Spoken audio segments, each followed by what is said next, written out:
ಎಲ್ಲರಿಗೂ ನಮಸ್ಕಾರ. ಎಲ್ಲರಿಂದ ಕೇಳು, ಎಲ್ಲರಿಂದ ಕಲಿ, ಎಲ್ಲರಿಂದ ತಿಳಿ. ಯಾಕಂದರೆ ಎಲ್ಲರಿಗೂ ಎಲ್ಲವೂ ತಿಳಿದಿಲ್ಲ, ಆದರೆ ಎಲ್ಲರಿಗೂ ಏನಾದರೂ ಒಂದು ತಿಳಿದಿರುತ್ತೆ. ಯಾಕೆಂದರೆ ನಾನಿವತ್ತು ಬಂದಿರೋದು ನಮ್ಮ ಗಂಡು ಮೆಟ್ಟಿದ ನಾಡು ಹುಬ್ಬಳ್ಳಿಯಲ್ಲಿ. ಇಲ್ಲಿ 3 ಅಣ್ಣತಮ್ಮಂದಿರು ಸೇರಿ ಪ್ರತಿದಿನ 2 ತಾಸು ಚಿಕ್ಸ್ ಪೌಲ್ಟ್ರಿ ಫಾರ್ಮ್ ಉದ್ಯಮ ಶುರು ಮಾಡಿ ಪ್ರತಿದಿನ 2 ತಾಸು ದುಡಿತಾ ಇದ್ದಾರೆ. ಅದು ಯಾವ ರೀತಿ ನಾಟಿ ಕೋಳಿಗಳನ್ನು ಸಾಕ್ತಾ ಇದ್ದಾರೆ ಮತ್ತು ಯಾವ ರೀತಿ ಇಲ್ಲ ಅನ್ನೋದ್ರ ಬಗ್ಗೆ ನಾನು ಸಂಪೂರ್ಣವಾಗಿ ನಿಮ್ಮದು ಈ ವಿಡಿಯೋ ಮುಖಾಂತರ ನಿಮಗೆ ತೋರಿಸ್ತಾ ಹೋಗ್ತೀನಿ. ನೀವು ನೋಡ್ತಾ ಬನ್ನಿ. ಹುಬ್ಬಳ್ಳಿ ಅಂತ ಇದೆ ಸರ್. ನೀವು ಸರ್ ಈಗ ನಾವು ಇದು 4 ವರ್ಷ ಆಯ್ತು ಸರ್ ಮಾಡಾಕತ್ತೆ. ಚೆನ್ನಾಗಿ ನಡೀತಿದೆ ಸರ್. ಒಳ್ಳೆ ಆದಾಯ ಐತೆ ಸರ್ ಕೋಳಿ ಫಾರ್ಮ್ ಒಳಗೆ. ಸೇಲಿಂಗು ಚಲೋ ಐತೆ ಸರ್. ರೈತರಿಂದ ಯಾವ ರೀತಿ ಪ್ರತಿಕ್ರಿಯೆ ಐತೆ ಸರ್? ಚೆನ್ನಾಗಿದೆ ಸರ್. ಒಬ್ಬರಲ್ಲಿಂದ್ರೆ ಒಬ್ಬರಿಗೆ ಚೈನ್ ಸಿಸ್ಟಮ್ ಹೊಂಟಿದೆ ಸರ್. ಹಂಗೆ ನಾವು ಯಾರ್ಯಾರಿಗೆ ಮರಿ ಕೊಟ್ಟಿದ್ದೇವಲ್ಲ ಅವ್ರು ನಮ್ಮ ಮರಿ ಏನು ಕೊಟ್ಟಿದ್ದೇವಲ್ಲ ಸರ್ ಅವ್ರಿಗೆ ಅವ್ರು ಬಂದು ಇನ್ನೊಬ್ಬರಿಗೆ ಹೇಳತ್ತಾರೆ ಸರ್, ಇವ್ರ ಕಡೆ ಚಲೋ ಅದಾವೆ ಮರಿ ತೊಗೋರಿ, ಇವ್ರ ಕಡೆನ ರೆಸ್ಪಾನ್ಸ್ ಚಲೋ ಐತಿ. ಎನಿ ಟೈಮ್ ಬೇಕಾದ್ರೂ ಕಾಲ್ ಮಾಡಿ ಹೇಳ್ತಾರೆ. ಏನೇನಿಂದ ಕನ್ಫ್ಯೂಷನ್ ಇದ್ರು ಹೇಳ್ತಾರೆ. ಮರಿಗೆ ಏನಾರ ಡಿಸೀಸ್ ಬಂದರೂ ಹೇಳ್ತಾರೆ. ಡೈಲಿ ನಾವು ಹೆಂಗೈತೆ ಅಂದ್ರೆ ಇನ್ನೊಂದು ಮರಿಗಳು ಕೊಟ್ಲೇನೆ ವೀಕ್ಲಿ ಅವ್ರ ಕಡೆ ವಾರ ಸಂಡೇಕೊಮ್ಮೆ ಅವ್ರ ಕಡೆ ಅಂದ್ರೆ ವೀಡಿಯೋ ಹಾಕಿಸ್ಬೋತೇವೆ. ಮರಿಗೆ ಏನು ಡಿಸೀಸ್ ಬಂದವನ, ಮರಿ ಹೆಂಗೆ ಅದಾವೆ, ಅವಕ್ಕೆ ಏನಾರ ಕಮ್ಮಿ ಆಗಾಯ್ತಾನೆ, ಅವ್ರ ಕಡೆ ಅಂದ್ರೆ ಏನಾರ ಕಡಿಮೆ ಆಗಾಯ್ತಾನೆ, ಸಾಕೋದ್ರಾಗ ಏನಾರ ಮಿಸ್ಟೇಕ್ ಆಗಾಯ್ತಾನೆ, ಅದನ್ನೆಲ್ಲ ನಾವು ಮುಂಚೆಗೆ ಹಾಕೋತೇವೆ ಸಣ್ಣ. ಒಂದೊಂದು ವಾರಕ್ಕೆ ಹಾಕೋತೇವೆ ನಾವು ವೀಡಿಯೋ. ಸಂಡೇಗೊಮ್ಮೆ ಎವ್ರಿ ಸಂಡೇ ನಾವು ಎಲ್ಲ ಕಸ್ಟಮರ್ಗೆ ಫೋನ್ ಮಾಡ್ತೇವೆ. ನಾವು ಫೋನ್ ಮಾಡಿ ಕೇಳ್ತೇವೆ. ಈಗ ನಾನು ಒಂದು 1000 ಮರಿ ತೊಗೊಂಡ್ರೆ ಈಗ ಮೊಟ್ಟೆಗಾಗಿ ಅಲ್ಲ ಮಾಂಸಕ್ಕಾಗಿ ಯಾವುದಕ್ಕೆ ಹಾಕಿದ್ರೆ ನನಗೆ ಲಾಭ ಬರುತ್ತೆ ಅನ್ನೋದು ಯಾವ ರೀತಿ? ಅಣ್ಣ ನಾವು 1000 ಮರಿ ಕೊಡ್ತೇವಲ್ಲ ನಿಮ್ಗೆ 50-50 ಕೊಡ್ತೀವಿ. ಇಲ್ಲಿ ಅರ್ಧ ಹುಂಜ ಕೊಡ್ತೀವಿ, ಅರ್ಧ ಕೋಳಿ ಕೊಡ್ತೇವೆ ಅಣ್ಣ. ನೀವು ಅದನ್ನು ಮೊಟ್ಟೆಗಾದ್ರೂ ಮಾಡ್ಕೋಬೋದು, ಮಾಂಸಕ್ಕಾದ್ರೂ ಮಾಡ್ಕೋಬೋದು. ಹೆಂಗಂದ್ರೆ ಅಣ್ಣ ಈಗ ಮೊಟ್ಟೆಗಾದ್ರೂ ಮಾಡ್ಕೋಬೇಕಾದ್ರೆ 5 ತಿಂಗಳು ಬೇಕಣ್ಣ ಮೊಟ್ಟೆ ಬರ್ಬೇಕಂದ್ರೆ. ಅದು ಈಗ ನೀವು ಮಾಂಸಕ್ಕಾದ್ರೆ ಮಾಡ್ಕೋಬೇಕಾದ್ರೆ 4 ತಿಂಗಳು ಬೇಕಣ್ಣ. 1.5 kg ಬಂತಂದ್ರೆ ಎಲ್ಲ ಲಿಫ್ಟಿಂಗ್ ಸ್ಟಾರ್ಟ್ ಮಾಡ್ತೀವಣ್ಣ ನಾವು ಎಲ್ಲ ರೈತರದ್ದು. ಮೊಟ್ಟೆ ಮಾಡ್ಕೊಂಡ್ರಣ್ಣ ಸ್ವಲ್ಪ ಎಕ್ಸ್ಪೆನ್ಸ್ ಜಾಸ್ತಿ ಆಕೈತಿ, ಖರ್ಚು ಜಾಸ್ತಿ ಆಕೈತಿ. ಆ ಖರ್ಚನ್ನ ಹೆಂಗೆ ತೆಗಿಬೇಕಂದ್ರೆ ಅಣ್ಣ ನಾವೇನು ನಿಮ್ಗೆ ಅರ್ಧ ಮರಿ ಕೊಟ್ಟಿರ್ತೇವಲ್ಲ 50-50 ಏನು ಕೊಟ್ಟಿರ್ತೇವಲ್ಲ, ಹುಂಜ ಎಲ್ಲ ಮಾರಿದ್ರಿ ಅಂದರೆ ನಿಮ್ಗೆ ಕೋಳಿ ಏನು ಇನ್ವೆಸ್ಟ್ಮೆಂಟ್ ಮಾಡಿರ್ತಲ್ಲ ಅದು ರೊಕ್ಕ ಬಂದುಬಿಡ್ತೈತಿ. ಹೊಳ್ಳಿ ಕೋಳಿ ಅಷ್ಟೇ ಉಳಿತಾವಣ್ಣ. ಅದು ನೀವು ಮೊಟ್ಟೆ ಪರ್ಪಸ್ ಮಾಡ್ಕೋಬೋದಣ್ಣ. ಹಾಂ ಸರ್, ಮೂಲಭೂತ ಸೌಕರ್ಯ ಹೆಂಗೆ ಅಂದ್ರೆ ದೊಡ್ಡ ಪ್ರಮಾಣದಲ್ಲಿ ಸಾಕೊಂಡ್ರೆ ಯಾವ ರೀತಿ ಮೂಲಭೂತ ಸೌಕರ್ಯಗಳನ್ನು ಸಿದ್ಧತೆ ಏನಾದ್ರು ಮಾಡ್ಕೋಬೇಕು ಅಣ್ಣ? ಅಂತ ಏನು ಜಾಸ್ತಿ ಏನು ಮಾಡ್ಕೋಬೇಕಂತೇನಿಲ್ಲ. ಅದಕ್ಕೆ ಮೂಲಭೂತ ಸೌಕರ್ಯಗಳು ನೀವು ಕರೆಕ್ಟಂಗೆ ಫೀಡ್, ಆಮೇಲೆ ನೀರು ಮ್ಯಾನೇಜ್ಮೆಂಟ್ ವೀಕ್ಲಿ ನಾವು ಫೋನ್ ಮಾಡಿ ಹೇಳೇ ಬಿಟ್ಟಿರ್ತೇವಣ್ಣ ಕಸ್ಟಮರ್ಗೆ. ಆಮೇಲೆ ತಿಂಗಳಕ್ಕೊಮ್ಮೆ ಕ್ಯಾಲ್ಸಿಯಂ ಹಾಕ್ಬಿಟ್ರೆ ಮುಗಿತಣ್ಣ, ಮತ್ತೇನಿಲ್ಲ ಹಾಕಿ. ಹಾಂ ಕೇಳೋಣ. ಹಾಂ ಸರ್, ಅದೇ ಮೂಲಭೂತ ಸೌಕರ್ಯ ಸರ್ ಅಂದರೆ ಯಾವ ರೀತಿ ಸುರಕ್ಷತೆಯಿಂದ ನೋಡ್ಕೋಬೇಕು? ಈಗ ಎಕ್ಸಾಂಪಲ್ ಆಗಿ ಕಾಯಿಲೆ ಬಂದರೆ ಮತ್ತು ಏನಾದರೂ ಈಗ ಈಗ ಈ ಥರ ಈಗ ಸುರಕ್ಷತೆ ಇರಲ್ಲ ಅಂದರೆ ಈಗ ಹಾರು ಹೋಗೋದಾಯಿತು, ಇಲ್ಲ ಹಾವಿನ ಸಮಸ್ಯೆ ಮತ್ತು ಏನಾದರೂ ಕೀಟನಾಶಕ ಆ ಥರ ಈ ಒಂದು ಕಡೆ ಗದ್ದೆ ಇರುತ್ತೆ, ಅವರು ಕೀಟನಾಶಕ ಬಳಸಿರ್ತಾರೆ.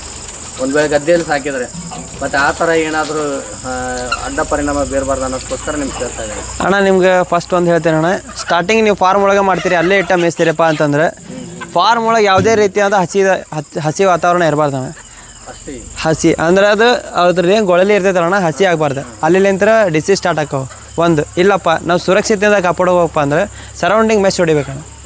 ನಾವು ಔಟ್ಡೋರ್ನ ಮೇಯಿಸ್ತೇವಪ್ಪ ಅಂತಂದ್ರೆ ನೀವು ಎಷ್ಟು ಏನು ಏರಿಯಾ ಇರ್ತೈತಲ್ಲ, ನಿಮ್ಮ ಜಾಗ ಇರ್ತೈತಲ್ಲ, ಈಗ ನಾವು ಎಕ್ಸಾಂಪಲ್ ಹಿಂಗೆ ಹೊಡ್ಕೊಂಡಿದ್ದೇವೆ ಅಣ್ಣ, ಈ ಟೈಪ್ ಒಂದು ಮೆಸ್ ಹೊಡ್ಕೊಂಡು ಜಾಲಿ ಹೊಡ್ಕೊಂಡು ಈ ಟೈಪ್ ಇಟ್ಟರೆ ಬೆಟ್ರ್ ಅಣ್ಣ. ಅಂದ್ರೆ ಮರಿನೂ ಹೊರಗೆ ಹೋಗ್ಬಾರ್ದು, ಸೇಫ್ಟಿನೂ ಇರ್ತೈತಣ್ಣ. ಹೊಳ್ಳಿ ಒಳಗಡೆ ಪೂರ ಮೆಸ್ ಹಾಕ್ಕೊಂಡು ಹೊಳ್ಳಿ ಅಲ್ಲೆಲ್ಲ ಕಟ್ಟಿಗೆ ಕಟ್ಟಿ ಅವಕ್ಕೆ ಕುಂದ್ರಾಕ ಜಾಗ ಮಾಡಿ ಹೀಗೆಲ್ಲ ಇಟ್ಕೊಂಡ್ರೆ ಏನೂ ಪ್ರಾಬ್ಲಮ್ ಬರೋಂಗಿಲ್ಲಣ್ಣ. ಹಾಂ, ಆಮೇಲೆ ಮುಂಗ್ಲಿ, ಹಾವು, ಆಮೇಲೆ ನಾಯಿ ಆಗಲಿ ಯಾವುದೇ ಒಳಗೆ ಬರಲಾರ್ದಂಗೆ ನೀವು ಮೆಸ್ ಅದು ಹೊಡ್ಕೋಬೇಕಣ್ಣ ಪ್ರಾಪರಾಗಿ. ಹಾಂ ಸರ್, ಇದು ಮಾರ್ಕೆಟಿಂಗ್ ಹೆಂಗೆ ಮಾಡ್ಕೊಡೋದು? ಒಂದು ವೇಳೆ ದುಡ್ಡು ಬರೀ ಸಾಕಿದ್ರೆ ಮಾರ್ಕೆಟಿಂಗ್ ಸಮಸ್ಯೆ ಹೆಚ್ಚು ಬರ್ತಾಯಿದೆ ಅಂತನೋ ಮಾತು ಬರ್ತಾಯಿದೆ. ಯಾಕಂದರೆ ಈಗ ಏಜೆಂಟ್ಗಳು ಜಾಸ್ತಿ ಆಗಿದ್ದಾರೆ ಹೊರತು ಆ ಥರಗೋಸ್ಕರ ಹಂಗೆ ಆಗೈತಣ್ಣ. ಈಗ ಏನಾಗೈತೆ ಅಂದ್ರೆ ಕೋಳಿ ಫಾರ್ಮರ್ಗೆ ಆ್ಯಕ್ಚುಲಿ ಹೇಳೋದಂದ್ರೆ ನಾವು ಜಾಸ್ತಿ ಆಗ್ಯಾರಣ್ಣ ಏಜೆಂಟ್ಗಳು. ನಾವು ಒಪ್ತೇನಣ್ಣ ಅದನ್ನು. ಫಾರ್ಮರ್ಗೆ ಏನು ಸಿಗಾತಿರಣ್ಣ ಇದ್ರಾಗ. ನಾವೀಗ ನೋಡೋಣ, ನಾನು ಹಿಡ್ಕೊಂಡು ಹೇಳ್ತೀನಿ, ನಾ ಈಗ ಫಾರ್ಮರ್, ನಾನು ನಿಮ್ಗೆ ಮರಿ ಕೊಡ್ತೀನಿ. ಮರಿ ನೀವು ಚೆನ್ನಾಗಿ ಬೆಳೆಸಿದ್ರಿ ಅಂದ್ರಣ್ಣ ನಿಮ್ಗೆ ಯಾವುದೇ ಏಜೆಂಟ್ ಬೇಕಾಗೇ ಇಲ್ಲಣ್ಣ. ನಿಮ್ಗೆ ಏಜೆಂಟೇ ಬೇಡಣ್ಣ ಇದಕ್ಕೆ. ಯಾಕಂದ್ರೆ ನೀವು ಡೈರೆಕ್ಟ್ ಏಜೆಂಟ್ ಬಂದು ನಿಮ್ಮ ಕಡೆ ಖರೀದಿ ಮಾಡ್ಕೋತಾರಣ್ಣ, ಆ ಟೈಪ್ ಐತಿ. ಇನ್ನೊಬ್ಬರ ಥ್ರೂ ಬರೋಕಿನ ನಿಮ್ಮ ಮರಿಗೆ ಈ ಕ್ವಾಲಿಟಿ ಇತ್ತಂದ್ರಣ್ಣ ಯಾರಾದರೂ ಬರ್ತಾರೆ, ಎಲ್ಲಿಂದಾದ್ರೂ ಬರ್ತಾರೆ. ಬೇಡಿಕೆ ಇರ್ತದಣ್ಣ. ನೀವು ಅದೇನೋ ಸ್ವಲ್ಪ ಡ್ಯಾಮೇಜ್ ಆಗಕತ್ತಪ್ಪ ಅಂತಂದ್ರೆ ಪ್ರಾಬ್ಲಮ್ ಮಾಡಾಕೈತೆ. ನಮ್ಮ ಕಡೆ ಏನೈತೆ ಇದು ಕೋಳಿ ಒಳಗೆ ಇನ್ನೊಂದು ಅಣ್ಣ first quality, second quality, third quality ಹಿಂಗೆಲ್ಲ ಬರ್ತಾವೆ. ನಾವು ಕೊಡೋದೆಲ್ಲ ಫಸ್ಟ್ ಕ್ವಾಲಿಟಿ ಅಣ್ಣ. ನೋಡೋಣ, ನೀವೇ ನೋಡ್ತಿರ್ಬೋದು ನಮ್ಮ ಮರಿ ಯಾವ ಟೈಪ್ ಅದಾವೆ ಅಂತಂದು, ಯಾವ ಟೈಪ್ ಬೆಳೆಸಿದ್ದೀವಿ, ಫಿನಿಶಿಂಗ್ ಯಾವ ಟೈಪ್ ಅದಾವೆ. ನಾವೇನಣ್ಣ ಬರೀ ನೀರು ಫೀಡ್ ಏನು ಜಾಸ್ತಿ ಮ್ಯಾನೇಜ್ಮೆಂಟ್ ಮಾಡೋದಿಲ್ಲ ಅಣ್ಣ. ನಾವು ಒಂದು ಹೊತ್ತು ಬೆಳಗ್ಗೆ ಬಂದು ಫೀಡ್ ಹಾಕ್ತೀವಿ, ನೀರು ಹಾಕ್ತೀವಿ, ಡ್ರಿಂಕರ್ ಫೀಡ್ರೆಲ್ಲ ನೀಟಾಗಿ ಕ್ಲೀನಾಗಿ ಇಟ್ಟಿರ್ತೀವಿ, ಹೊಳ್ಳಿ ಅವಕ್ಕೆ ರ್ಯಾಕಿಂಗ್ ಮಾಡ್ಕೋತೀವಿ. ಇಷ್ಟಣ್ಣ, ಇಷ್ಟು ಮ್ಯಾನೇಜ್ಮೆಂಟ್ ಮಾಡಿಬಿಟ್ರೆ ಕೋಳಿದ ಫಾರ್ಮಿಂಗ್ ಒಳಗೆ ಏನು ಪ್ರಾಬ್ಲಮ್ ಇಲ್ಲ ಅಣ್ಣ.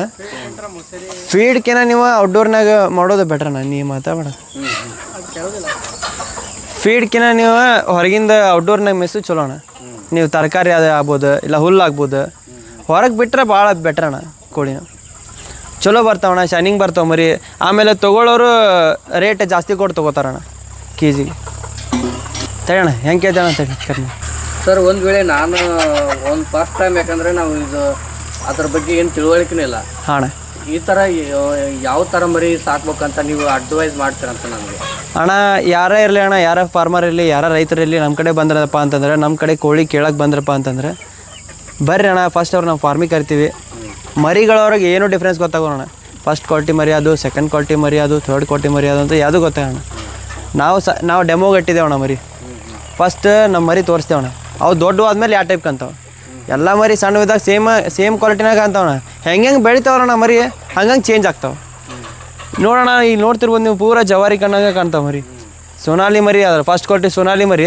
ಯಾವ ಟೈಪ್ ಮ್ಯಾನೇಜ್ಮೆಂಟ್ ಮಾಡಿದ್ದೀವಿ, ಅದು ಒಬ್ಬ ರೈತ ಇಲ್ಲಿ ಬಂದಂದ್ರೆ ಈ ಟೈಪ್ ನನಗೆ ಕ್ವಾಲಿಟಿ ಸಿಗ್ತೈತಪ್ಪ. ಅವ್ರೇನ್ರಿ ಈ ಟೈಪ್ ಏನ್ರ ನಂಗೆ ಮರಿ ಕ್ವಾಲಿಟಿ ಸಿಗಲಿಲ್ಲ ಅಂದ್ರೆ ಅವ್ರು ಎಷ್ಟು ಮರಿ ಕೊಟ್ಟಿರ್ತೀವಣ್ಣ ಅಷ್ಟು ನಾವು ರಿಟರ್ನ್ ತೊಗೋತೇವೆ ಅಣ್ಣ. ಇಷ್ಟು ಗ್ಯಾರಂಟಿ ಕೊಡ್ತೇನೆ ಅಣ್ಣ ಮರಿ ಬಗ್ಗೆ. ಸರ್, ಒಂದೊಂದು ಕೋಳಿ ಎಷ್ಟು ಮೊಟ್ಟೆ ಇಡ್ತವೆ ಅಂತ ಅಣ್ಣ? ಇದು ನೀವು ಹೆಂಗೆ ಫೀಡ್ ಮೇಂಟೈನ್ ಮಾಡ್ತೀರಿ ಆ ಟೈಪ್ ಅಣ್ಣ. ಇದು ವರ್ಷಕ್ಕೆ 160 170 ತತ್ತಿ ಇಡ್ತೈತೆ ಅಣ್ಣ. ನೀವು ಫೀಡ್ ಕಂಟಿನ್ಯೂ ಮ್ಯಾನೇಜ್ ಮಾಡಾಕತ್ರಪ್ಪ ಅಂತಂದ್ರೆ ನಿಮ್ಗೆ 190 200 ತತ್ತಿ ಮಟನೂ ಹಾಕ್ತೈತೆ ಅಣ್ಣ. ಅಷ್ಟು ಕೆಪಾಸಿಟಿ ಐತೆ ಅಣ್ಣ ಇದು. ಹಾಂ ಸರ್, ಮೊಟ್ಟೆ ಏನಾದರೂ ಬೈಬ್ಯಾಕ್ ಮಾಡೋ ವ್ಯವಸ್ಥೆ ಐತೆ ಅಣ್ಣ? ಮೊಟ್ಟೆ ಬ್ಯಾಬ್ಯಾಕ್ ಮಾಡ್ಕೋತೇವೆ ಅಣ್ಣ ನಾವು. ನಮ್ದೇ ಒಂದು ಬ್ರ್ಯಾಂಡ್ ಐತೆ ಅಣ್ಣ, ಹ್ಯಾಂಡ್ ಹೌಸೆಕ್ಸ್ ಅಂತ. ನಾವು ಮೊಟ್ಟೆನೂ ಬ್ಯಾಬ್ಯಾಕ್ ಮಾಡ್ಕೋತೇವೆ ಅಣ್ಣ. ಅಂದರೆ ನಿಮ್ಮ ಕಡೆ ಕೋಳಿನೂ ಬ್ಯಾಬ್ಯಾಕ್ ಮಾಡ್ಕೋತೀವಿ ಅಣ್ಣ, ಮೊಟ್ಟೆನೂ ಬ್ಯಾಬ್ಯಾಕ್ ಮಾಡ್ಕೋತೀವಿ. ಅಂದ್ರೆ ಏನಾದ್ರು ಕಂಡೀಷನ್ ಇರ್ತಾವ ಅಂತ? ಟರ್ಮ್ಸ್ ಆ್ಯಂಡ್ ಕಂಡೀಷನ್ ಇರ್ತಾವಣ್ಣ. ಯಾವ ಥರ ಸರ್? ಒಂದು ಅಗ್ರಿಮೆಂಟ್ ಮಾಡ್ಕೋತೀವಣ್ಣ ನಾವು ಅವ್ರ ಕಡೆ ಅಂತ. ಮರಿ ಹೋಗಿ ನಾವು ನೋಡಿ ಯಾವ ಟೈಪ್ ಬೆಳೆದಾವು, ಆಮೇಲೆ ಬೇರೆದವ್ರು ಮರಿ ಏನಾರು ಹಾಕಿದಾರೆ ನೋಡ್ತೇವಣ್ಣ. ನಮ್ಮ ಮರಿ ಇದ್ರೆ ಅಷ್ಟೇ ತೊಗೋತೇವಣ್ಣ. ಯಾಕಂದ್ರೆ ಇವ್ರದ್ದು ಲ್ಯಾಬ್ ರಿಪೋರ್ಟ್ ಮಾಡಿಸಿದ್ದೇವಣ್ಣ ನಾವು. ಈ ಕೋಳಿದು ಆತಣ್ಣ, ಮತ್ತು ಹೊಳ್ಳಿ ಮೊಟ್ಟೆದು ಆತ, ಎರಡರದ್ದು ಲ್ಯಾಬ್ ರಿಪೋರ್ಟ್ ಮಾಡಿಸಿದ್ದೀವಿ. ಅದನ್ನು ನೋಡಿ ಚೆಕ್ ಮಾಡಿ ತೊಗೋತೇವಣ್ಣ. ಹಂಗೆ ತೊಗೊಳಂಗಿಲ್ಲ. ಯಾಕಂದ್ರೆ ಮತ್ತು ನಾಳೆ ಏನಾರ ನಾನು ಕೊಟ್ಟೆಪ್ಪ ಅಂತಂದ್ರೆ ಹಂಗೆ ನನಗೆ ಕಸ್ಟಮರ್ ಪ್ರಾಬ್ಲಮ್ ಆಗಿದೆ. ಸರ್, ಒಂದು ವೇಳೆ ಮಾಂಸಕ್ಕಾಗಿ ಖರೀದಿ ಮಾಡೋರಿಗೆ ಆ ಥರ ಖರೀದಿ ಮಾಡೋರಿಗೆ ಯಾವ ರೀತಿ ವ್ಯವಸ್ಥೆ ಇದೆ ಅಂತ ನಿಮಗೆ? ಅಣ್ಣ, ಬೈಬ್ಯಾಕ್ ಸಿಸ್ಟಮ್ ಹೆಂಗೈತೆ ಅಂದ್ರೆ ಅಣ್ಣ, ಡೈರೆಕ್ಟ್ ಫಾರ್ಮರ್ ಟು ಫಾರ್ಮರ್ ಅಣ್ಣ. ಈಗೇನು ಬಯರ್ ಬರ್ತಾನಣ್ಣ, ಫಾರ್ಮರ್ ಟು ಬಯರ್, ಬಯರ್ಗೆ ನಂಬರ್ ಫಾರ್ಮರ್ ಕೊಟ್ಬಿಡ್ತೇವೆ. ನಮ್ಮ ಕಡೆ ಏನು ತೊಗೊಂಡಿರ್ತಾರಲ್ಲ ಮರಿ, ಡೈರೆಕ್ಟ್ ನಂಬರ್ ಕೊಡ್ತೇನೆ ಅಣ್ಣ. ಅವ್ರದ್ದು ನಡಕ್ಕೆ ಮೀಡಿಯೇಟ್ ಇಲ್ಲ ಅಣ್ಣ, ಏಜೆಂಟ್ ಇಲ್ಲ, ಯಾರೂ ಇಲ್ಲ ಅಣ್ಣ. ಇದ್ರೆ ಫಾರ್ಮರ್ ಬೆಳಿಲ್ಲ ಅಣ್ಣ. ಈಗ ಹೆಂಗಾಗತ್ತಂದ್ರೆ ಕೋಳಿ ಬಿಸ್ನೆಸ್ ಭಾಳ ಮಂದಿ ಡ್ರಾಪ್ ಮಾಡಾಕತ್ತಾರೆ. ಡ್ರಾಪ್ ಮಾಡಬಾರ್ದು. ಅವರು ಯಾಕೆ ಡ್ರಾಪ್ ಮಾಡ್ರಿ ಅನ್ನೋದು ಹೇಳ್ತೇನೆ ಅಣ್ಣ ನಾನು. ಲಾಭ ಕಡಿಮೆ ಐತಿ, ಅವ್ರ ಮ್ಯಾನೇಜ್ಮೆಂಟ್ ಆಗಿಲ್ಲ, ಬೆಳೆಸೋದು ಸರಿ ಬೆಳೆಸಿಲ್ಲ, ಅವ್ರ ಮರಿ ಸರಿ ಕೊಟ್ಟಿರಾಗಿಲ್ಲ, ಅದೆಲ್ಲ ಬರ್ತೈತಣ್ಣ. ನಮ್ಮ ಕಡೆ ಆದ್ರೆ ಹಂಗಿಲ್ಲ ಅಣ್ಣ. ಅದು ಆ ಟೈಪ್ ಆಗ್ಲಾರ್ದಂಗೆ ನೋಡ್ಕೋತಿ. ಇನ್ನೊಂದು ಏನಣ್ಣ, ನಂದು ಒತ್ತಂದು ಏನಣ್ಣ ಅಂದ್ರೆ, ನಮ್ಮ ಚಿಕ್ಸ್ ಪೌಲ್ಟ್ರಿ ಫಾರ್ಮ್ ಹುಬ್ಳಿಯಿಂದ ಬಂದ್ರೆ ನಮ್ದು ಟಾರ್ಗೆಟ್ ಏನೈತೆ ಅಂದ್ರೆ, ಯಾರು ಫೇಲ್ಯೂರ್ ಆಗ್ಯಾರಲ್ಲ ಅವ್ರ ಮೇಲೆ ಎತ್ತಬೇಕಂತಣ್ಣ. ಈ ಪೌಲ್ಟ್ರಿ ಫಾರ್ಮ್ ಒಳಗೆ ಯಾರು ಮರಿಯಿಂದ ಲಾಸ್ ಆಗ್ಯಾರ ಅವ್ರಿಗೆ ನಾವು ಫಸ್ಟ್ ಮ್ಯಾಲೆ ತರಬೇಕಣ್ಣ. ಇದೇ ಒಂದು ಟಾರ್ಗೆಟ್ ಐತೆ ಅಣ್ಣ ನಮ್ಗೆ. ಹಾಂ ಸರ್, ಒಂದೊಂದು ಮರಿ ಒಂದೊಂದು ಕೋಳಿ ಎಷ್ಟು ಹೆಂಗೊಂದು ಮಾರಾಟ ಮಾಡ್ತಾನೆ ಅಣ್ಣ? ನೀ ರಿಟೇಲಾಗಿ ಮಾರಿದೆ ಅಂದ್ರೆ ಅಣ್ಣ, ಇವತ್ತೇನಿಲ್ಲಪ್ಪ ಅಂತಂದ್ರು ನೀವು 250 300 ರೂಪಾಯಿ ಮಟ್ಟ ಕೋಳಿ ಮಾರ್ಬೋದು. 500 800 ಮಟ್ಟ ಹುಂಜಾ ಮಾರ್ಬೋದು ಅಣ್ಣ, ರಿಟೇಲಾಗಿ ಅಲ್ಲೇ ಕೊಡೋಕಣ್ಣ. ಹಿಂಗೆ ಬಲ್ಕ್ ಕ್ವಾಂಟಿಟಿ ಮಾಡಿದ್ರೆ ಅಂದ್ರೆ ಅಣ್ಣ, 240 280 ಮಟ್ಟ ಮಾರ್ಕೆಟ್ ಇರ್ತೈತೆ ಅಣ್ಣ. ಆ ಪ್ರೈಸ್ ಏನು ನಡೆದೈತಲ್ಲ ಇದ್ರ ಮೇಲೆ ನಿಮಗೆ ಕೆ ಜಿ ಲೆಕ್ಕ ಮಾರಿಸ್ಕೊಡ್ತೇನೆ ಅಣ್ಣ. ನಾನಾ ಬೈಬ್ಯಾಕ್ ಮಾಡ್ಕೋತೇನೆ ಅಣ್ಣ ಕೋಳಿ. ನಿಮ್ಮ ಹತ್ರ ದೊಡ್ಡ ಕೋಳಿಗಳು ಮತ್ತು ಮುಂಜಾಗಳು ಸಿಗ್ತಾವಣ್ಣ. ಆದ್ರೆ ನಮ್ದು ಒಂದು ಸ್ವಲ್ಪ ಕಂಡೀಷನ್ ಐತಣ್ಣ. ಮರಿ ಚೆನ್ನಾಗಿ ಬರ್ಬೇಕಣ್ಣ, ಫಿನಿಶಿಂಗ್ ಬರ್ಬೇಕು, ಪುಚ್ಚ ಗಿಚ್ಚ ಹೋಗಿರ್ಬಾರ್ದಣ್ಣ. ಪುಚ್ಚ ಗಿಚ್ಚ ಹೋಗಿತ್ತಪ್ಪ ಅಂತಂದ್ರೆ ರೇಟ್ ಆಲ್ರೆಡಿ ಎನಿವೇಸ್ ಕಮ್ಮಿನೇ ಆಗ್ತೈತೆ ಅಣ್ಣ ಅದು ರೇಟ್.